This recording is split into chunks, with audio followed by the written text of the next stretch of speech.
জীবনে ভালো থাকতে চাইলে কয়েকটি কথা মেনে চলুন। টাকা ইনকাম করতে শিখুন। অতিরিক্ত মায়া ত্যাগ করুন। অতিরিক্ত আশা ছেড়ে দিন। নিজেকে ভালোবাসুন। চিন্তা করা বাদ দিয়ে হাসি খুশি থাকুন। নিজেকে সময় দিন।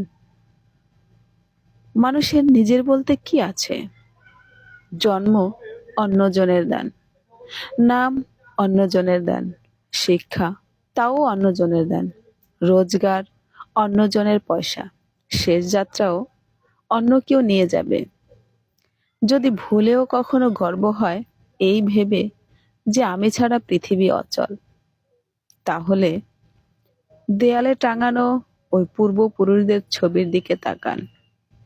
তারা নেই বলে কি দুনিয়া থেমে গেছে?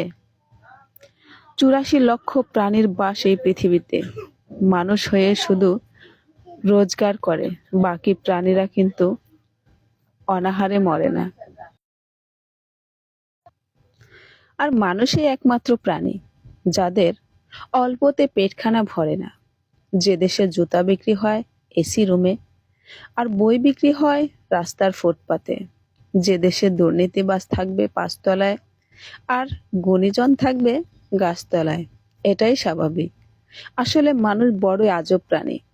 ডুবে গেলে জলকে দোষ দেয়, হোঁচট খেলে পাথরকে দোষ দেয়, কর্মের দোষ ভাগ্যকে দেয়, কিন্তু নিজের ভুলটা কোনোদিন দেখতে পায় না। মাত্র 200 টাকার দামে পোশাক পচে যাওয়ার আগেই মানুষের শরীর পচে যায়। তারপরেও মানুষের অহংকার কমে না। রূপের অহংকার, টাকার অহংকার। কিসের এত অহংকার? অহংকার করা স্রষ্টাকে মানায়, সৃষ্টিকে নয়। কিছু মানুষকে 99 দিন উপকার করলে, যদিও একদিন উপকার করতে না পারেন, তাহলে সেই 99 দিনের কথা সে মনে রাখে না। 99 দিনে যে উপকার করেছিলেন সেটা সে ভুলে যাবে। পুত্রকে চেনা যায় বিবাহের পরে, কন্যাকে চেনা যায় যৌবনে, আর স্বামীকে চেনা যায় স্ত্রীর অসুস্থতায়, স্ত্রীকে চেনা যায় স্বামীর দারিদ্রতায়।